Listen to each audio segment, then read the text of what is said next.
Hi.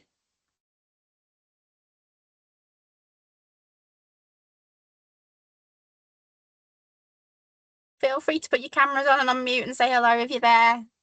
Hi, Joe. You okay? Oh, you're on mute. No, I'm not now. There we Paddy go. wishes Got there was a mute button. Are you okay? Yeah, are you? Yeah, I'm just trying to get my presenter notes up on my phone because I'm in the car, weirdly. I'm not driving, obviously, but I am sat in the car because my meeting overran. Um, so yeah. Morning, everyone. Morning, Lucia. Hi, Lily. Just seeing if anyone else is going to join us. We did have a few more booked on, I think. We'll just give it a minute or so, and then if we don't get anyone else, we'll get started. Cool. Let me get my slide deck going.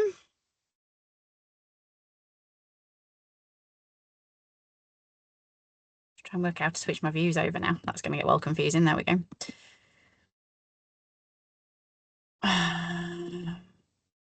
Okay, so people coming up there. Can't see anyone else joining at the moment. Got Jade. Right, okay. Well, we'll get started. I think if people join, people can get in anyway. It's not locked, so people can get into the meeting as and when. So that's absolutely fine.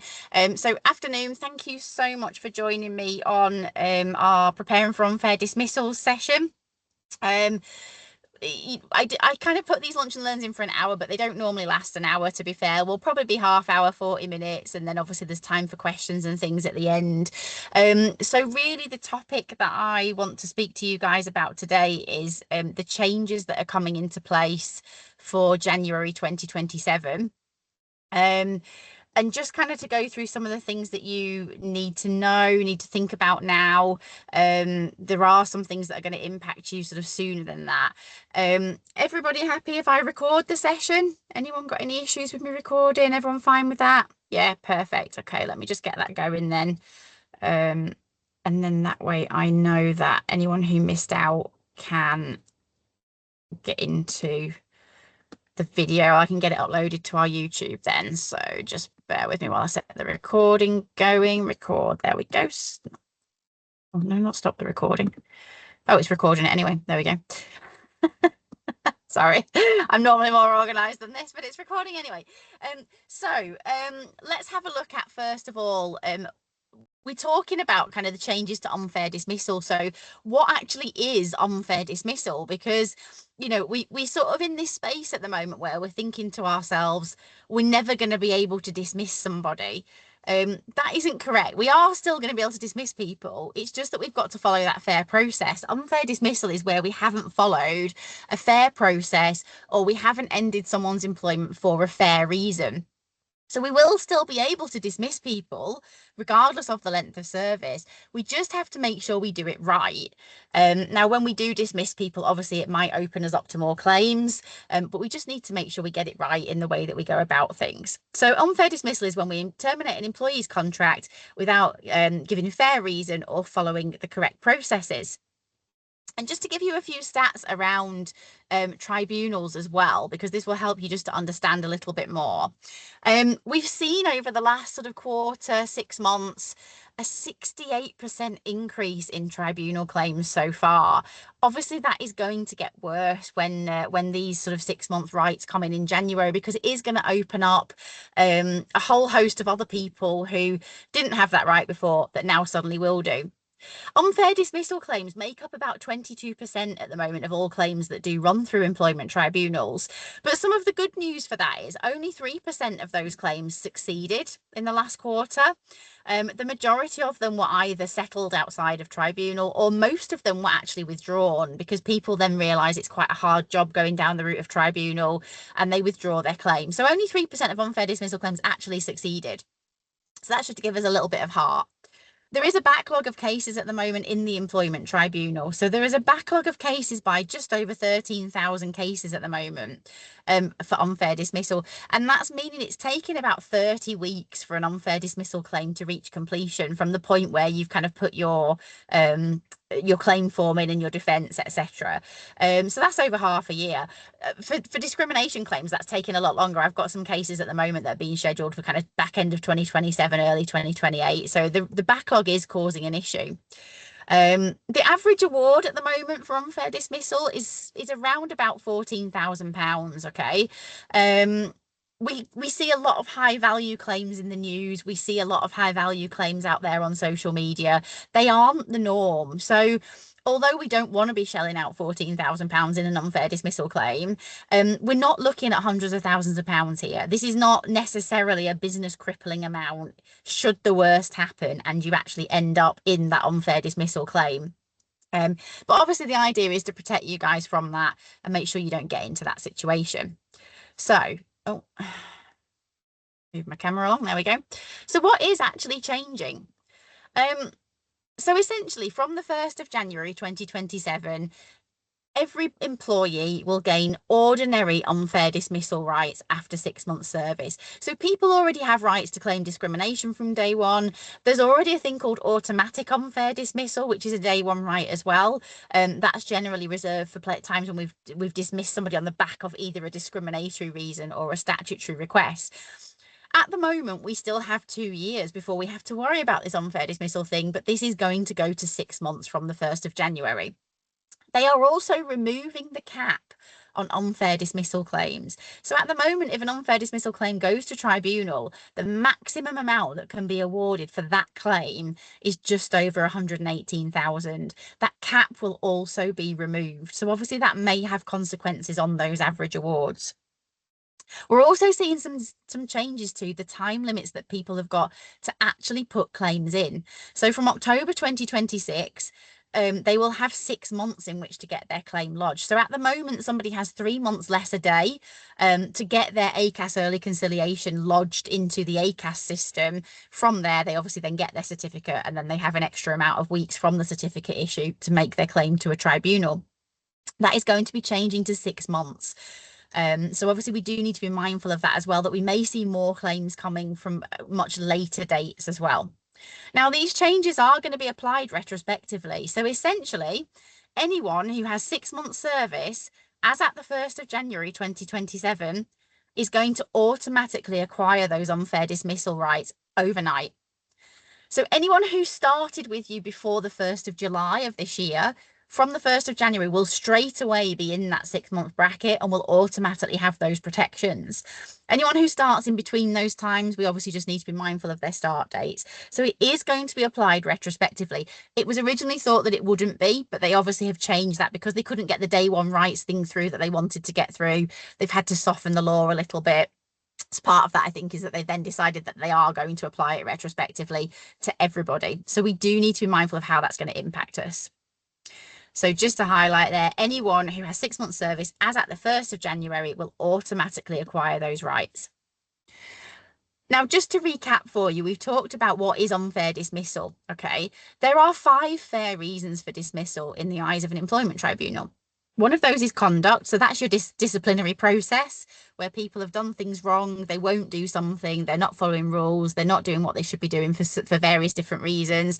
That's your conduct process. Normally, you would follow a process of kind of disciplinary written warning, disciplinary final warning, disciplinary dismissal before you get to dismissal stage. We also have capability dismissal. So that could be medical capability where somebody doesn't have the medical capacity anymore to work, or it could be like your performance management processes. So not had the training, not got the required skill sets, that kind of thing. And then we also have things like redundancy. Statutory or legal reasons. So for that, it would be perhaps be somewhere where, for example, you've got someone who drives for a living, they lose their driving license, potentially we'd be looking to dismiss them under a statutory or legal reason. And we have a catch-all called some other substantial reason, which we tend to use for things like breakdowns in relationship between parties, where you may have staff who work on another client's site and that's where they're dedicated to, and the client then removes permission for them to be there. So there are processes we would have to follow for each of these things. So just to reiterate, we can still dismiss people who are over 6 months service. We just have to have one of these 5 fair reasons, and we have to follow our fair process. When we're looking at disciplinaries, particularly because this is the area probably where we get into the most stickiness of things, redundancies and things like that have got very set procedures. When we're getting into the areas of unfair dismissal and kind of following conduct dismissals, that kind of thing, we have the ACAS code of conduct that guides us in what we should do. So if you are a Cube HR retained client, you'll have a policy that matches or exceeds the ACAS code anyway. But these are the key touch points that the ACAS code tell us that we have to do. And these are the things we need to be really conscious of when we are dealing with any processes with staff who are then over that 6-month bracket in the new year. The ACAS code says we should always try early and informal resolution as much as possible. So before we go to our disciplinary processes, having that informal conversation with somebody. It also definitely underpins all of your processes with fairness, consistency and timeliness. Okay, that's really super important when you're dealing with any disciplinary process, any grievance process. But what I would say is apply those things as well to probation processes, performance management. Just because it's the ACAS code of conduct into disciplinaries and grievances doesn't mean we shouldn't apply those standards as the norm. Apologies if there's a bit of background noise, but it's absolutely bouncing down here at the moment. So fairness, consistency and timeliness. We have to do an investigation. Okay, so if we're thinking of taking disciplinary action against somebody, we must do that investigation first. We have to give them written notice of disciplinary issues so that they're aware of what's happening. They have a statutory right to be accompanied at any formal process that we follow. We have to give them the ability to respond, present their case, ask questions, provide evidence and call witnesses. We also need to deliver them with a written outcome and next steps to that outcome and their right to appeal any decision that we take. It's really important that you keep clear written records throughout those processes. And as I said, the grievances are very, very similar in their approach. There's just slightly less around kind of allegations and that kind of thing. So when you are doing any process with your staff members, please bear in mind these key touch points that you will need to follow come January. I mean, you need to follow them anyway with your longer serving staff now, but come January for your short serving staff. So why does any of this actually matter? Okay, well, when the 6-month rule comes in, you are going to have far less time to assess performance, conduct and cultural fit. Because whereas at the moment, when it happens that you contact us and you say, oh, we've got this employee, they've been with us for about a year, they've never really quite been the right fit, but, you know, we've just kind of let it go, we've let it pass. At the moment, we have a very shortened process that we can follow and we can go, do you know, bring them in for an employment review meeting, have that conversation with them, make the decision to dismiss. You're fairly safe to do that. You're not going to have that flexibility. You are going to have to assess performance and fit for your business within that first 6 months to avoid that risk. Okay. We are going to see the volume of ACAS early conciliation and tribunal claims rise. And the removal of those compensation caps as well could mean it might be harder to reach settlement agreements with individuals that we maybe want to settle out of the business if they're not the right fit. So these are some of the potential consequences. So how can we prepare? Okay, so there's a number of things you need to be thinking about now. Okay, the first one is going to be recruitment. How do we recruit right? And then how do we onboard correctly to make sure that we get the maximum time out of somebody to assess their fit? Effective management of your probation period is going to be super, super key in all of this. Making sure we're managing performance properly throughout your processes, training any line managers or team leaders that are dealing with your people, and making sure obviously that your policies are updated, which is something that we will obviously take care of for you. There are a number of different changes coming out in April as well, so we are at the moment on with updating handbooks, policies, etc. for everybody. They will get rolled out over the next couple of weeks. So let's start with recruitment. How do we recruit right? Know what you need for a start off. So what are the core responsibilities someone needs to follow? What are the must-haves versus the nice-to-haves? Yeah. What do we want to recruit in terms of behaviors in people, in terms of values in people? So really understanding what exactly it is you need in your recruitment process. When you're thinking about putting out job ads or social media ads or however you do that recruitment process, thinking about what makes your place good to work at. How does your ad demonstrate your organizational values? We need to be really honest in our recruitment processes so that we're not attracting the wrong candidates, essentially. Because what tends to happen is when we are in that sphere, it's tempting to make our business sound absolutely amazing because we want to attract the staff, and that's great. Your businesses are amazing and you should do that, but you don't lose sight of what those key things are that you need: the values, the responsibilities, the behaviors, etc. It's really important that any candidate you take on understands what is actually going to happen when they start work with you. So make your application process as simple as possible and inclusive. Okay, so most people get put off if an application process has too many steps to it. Be really clear on your instructions, make it accessible, quick turnaround times as well. Thinking about how do you make your processes more inclusive to encompass things like neurodiversities, etc. We want to recruit for those values. Okay, we can train skills, but we can't train attitude, empathy, work ethic. So these are the really important things we need to be looking for. I would always put more weight in someone who's got the right cultural fit for the organization than I would someone who's got the right skill set. I can teach them how to do the job. That's not an issue. I've been doing it for years. What I can't teach them is the passion for that job. So looking at how do we recruit around those sort of things and not getting too bogged down in just what are the skill sets for people. Making sure you're structuring your interviews, so asking the same core questions of each person so that you can correctly assess where people are at.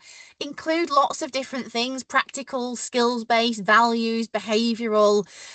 So I think most of you probably know that we've been recruiting recently for new staff. We have quite a robust recruitment process. So obviously, we ask people to apply by sending their CVs. We do a quick filter of those CVs based on our core sort of behaviours, responses, etc. that we need.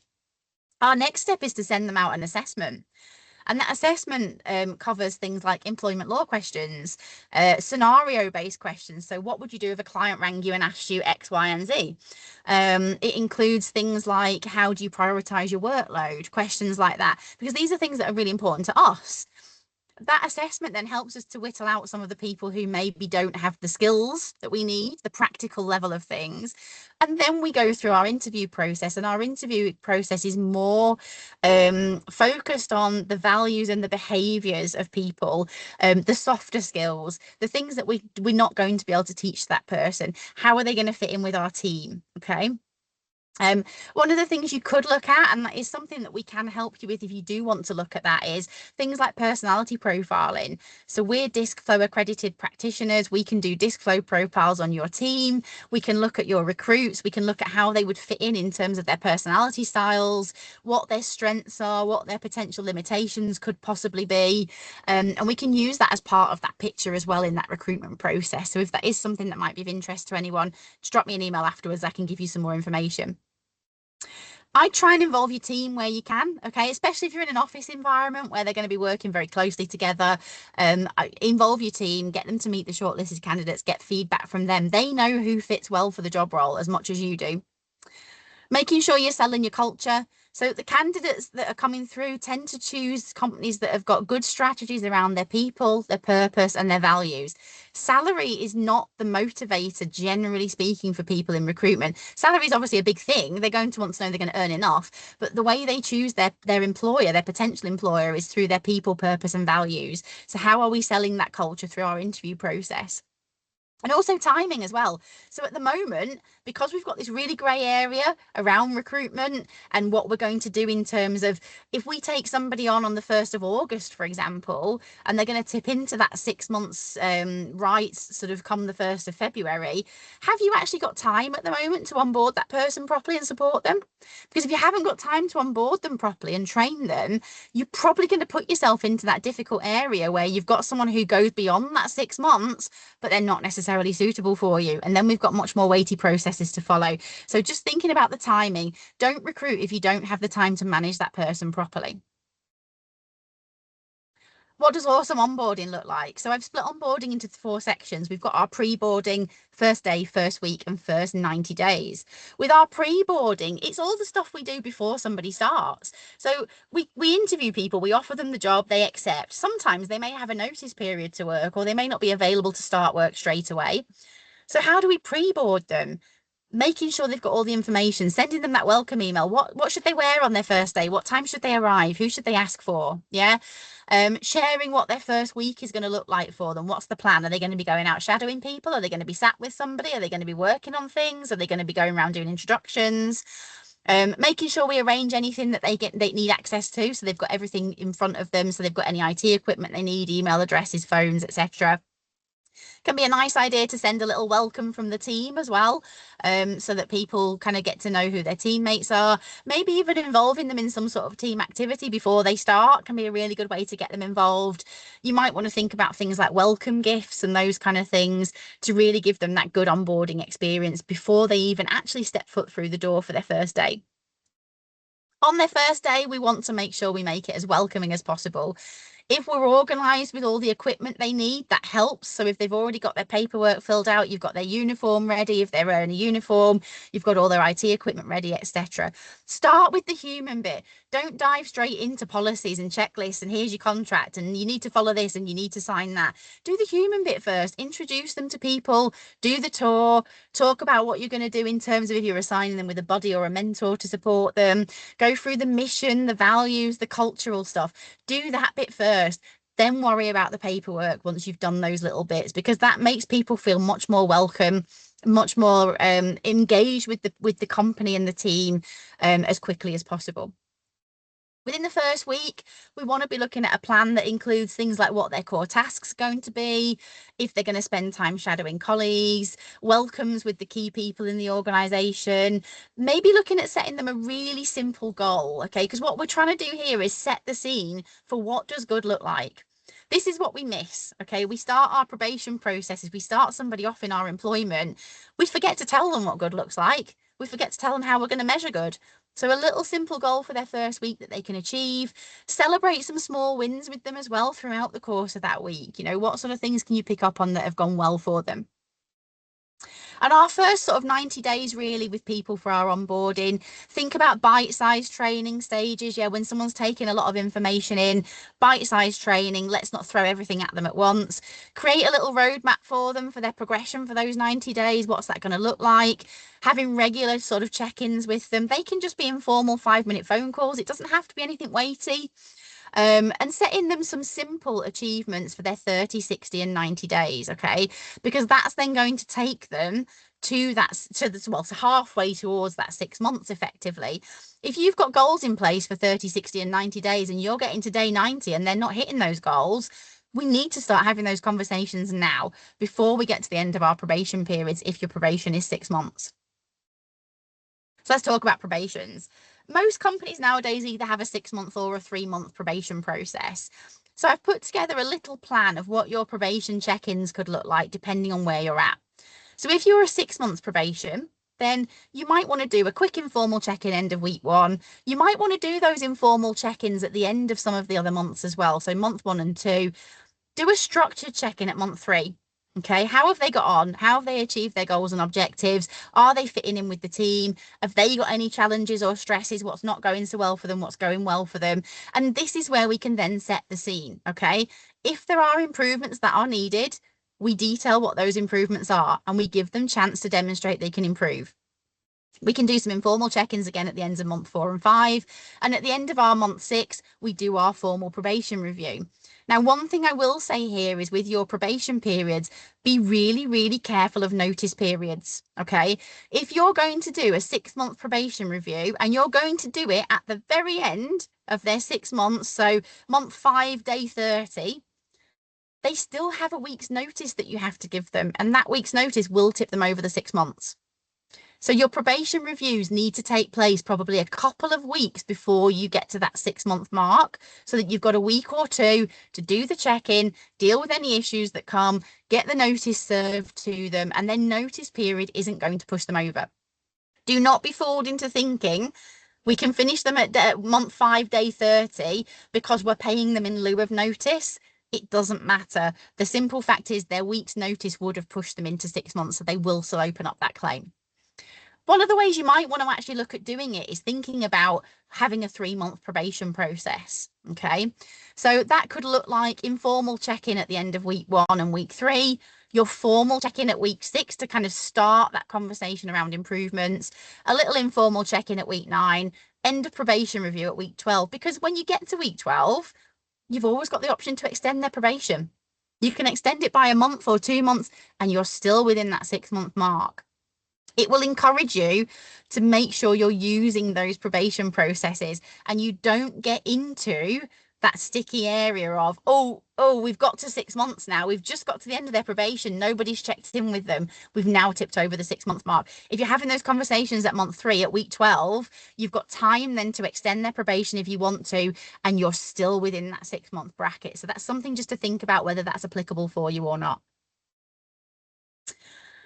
Other tips for effective probations. Yep, so consider making your probation period 3 or 4 months so you've got time to catch issues. Stick to your timetables. Yeah, make sure you do stick to those check-ins. Diarise check-ins for yourself. Make sure you're fully aware of when people are going to hit that 6-month mark. Document extensions and conversations you have.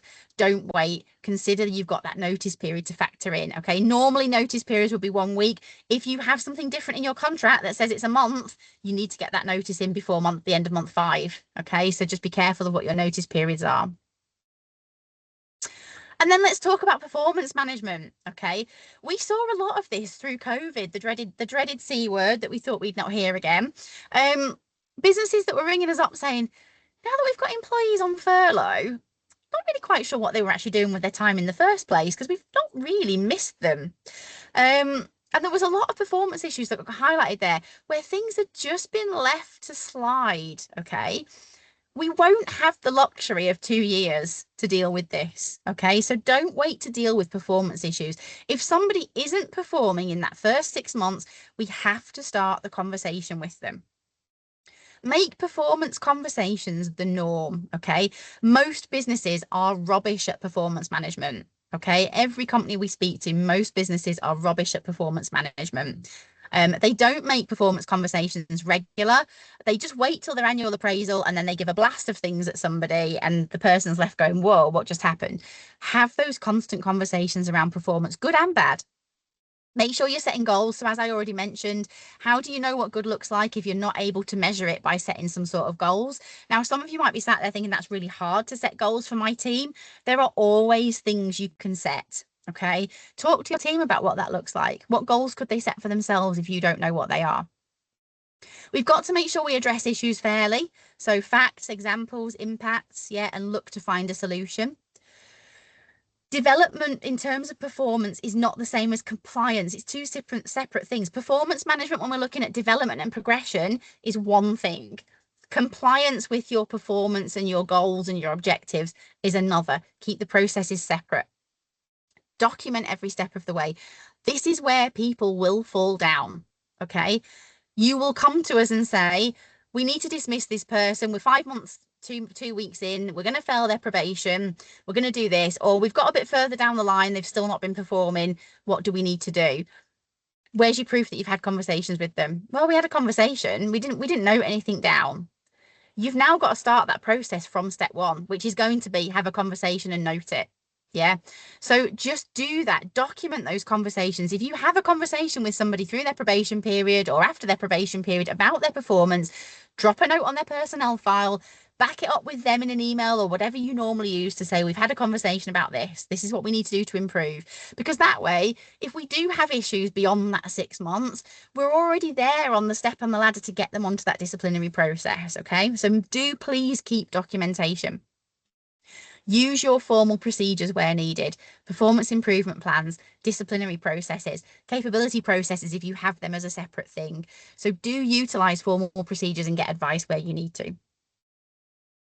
An example of a process that you might want to follow for poor performance.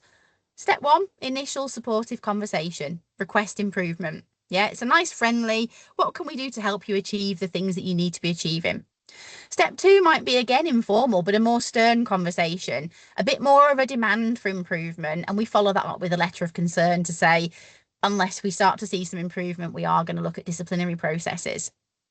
Step 3, if they're still not improving, we would bring them in for that disciplinary. We'd get them on a performance improvement plan and probably issue that written warning as well if it's appropriate. We give them plenty of time then to demonstrate they can improve, probably a month. That's normally considered reasonable. It will depend on what achievements are needed. After that time, if they're still failing, we invite them back into another disciplinary, get them on that performance plan, final warning. And the cycle goes on again until we get to the stage where we can safely dismiss somebody. That's the correct performance management process that you need to be following once somebody's gone beyond that 6-month mark so that we can safely dismiss somebody for poor performance. Okay. And your managers, think about your managers and your team leaders. Okay. Your policies are of little use if they are not implemented by people, if they're not implemented by your leadership. Your managers often will hide away from tackling those difficult issues. We have to make sure they're confident and comfortable in dealing with those things. We need to make sure managers are noting concerns, they're documenting them, they're following your formal processes where needed.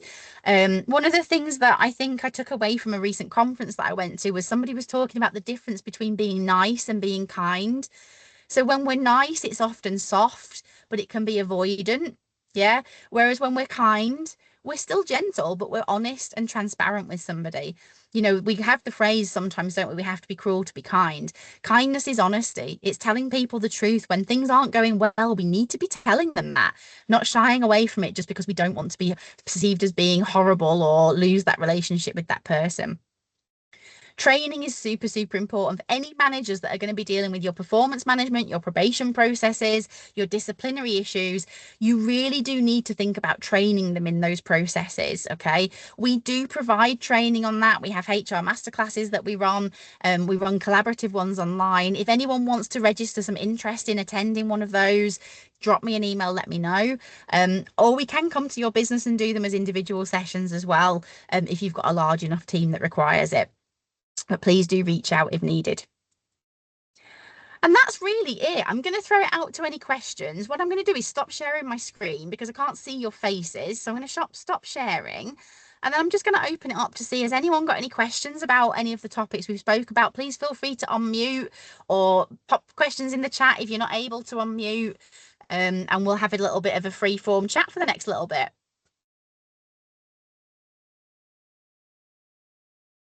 Any questions, anyone? Sorry, my camera's not working, Claire. That's all right, Sarah. No worries. Are you okay? I'm good. Yeah. How are you? I'm good, thank you. And you? Yeah, not too bad, thank you. What can we do for you? What's your question? So the HR masterclasses, you said that they're online or in person. I'm guessing that Yes. that will help assist with the 6 month, the change of the 6 months with the team. Would you be able to So send me? Yeah. Yeah, definitely. The master classes look at things like how do you investigate properly, how do you do disciplinaries, how do you do grievances, you know, how do you performance manage effectively, even things like how do you deal with absence issues as well. So obviously, like all those kind of things are your sort of your bread and butter stuff. What I'll do is I haven't got any collaborative sessions set up yet. I'll look to get one set up on a Teams situation that I'll send out to everybody. If you've just got one or two people you want to book on, then obviously we'll do that. If you do want an in-house one, then we can obviously sort that out with you as well. So yeah. Brilliant. Okay. Fabulous. No worries. Yeah. Anything else? Any other questions, anyone?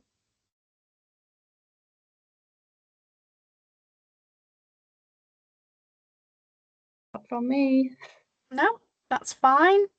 Yeah. So what I'll do is I'll put the recording of this session up onto our YouTube. I'll send you guys out a link to the YouTube. I'll send you out a link to some information about training as well. And we'll have a look at maybe getting one of those HR masterclass sessions booked in. It'll probably going to be sort of late April, early May now, I would think, just in terms of getting headcount on it. But as I say, if you do need anything in the interim, then reach out. And for those of you that are retained clients, your updated policies and handbook will be coming out shortly. So that's going to include updates to your parental leave, your paternity leave, your whistleblowing policy. We've also updated our disciplinary and grievance policies as well, not just on the 6-month service thing, but also around the use of AI when you're raising disciplinaries and grievances. And we are seeing a lot of stuff come through where people have chat GPT'd their grievance, and it's becoming massively weighty to deal with. So we've kind of introduced some stuff in there around how do we deal with those types of things, and encouraging people to make sure they understand their grievances first and that kind of thing. So they'll all be coming out to you over the next couple of weeks for you to roll out to your team. If there's anything Brilliant. else you need, obviously let me know. Brilliant. Thank you, Claire. No problem. Thanks very much for your time, guys. Thank And you. I will speak to you all soon. Take care. Bye. Bye.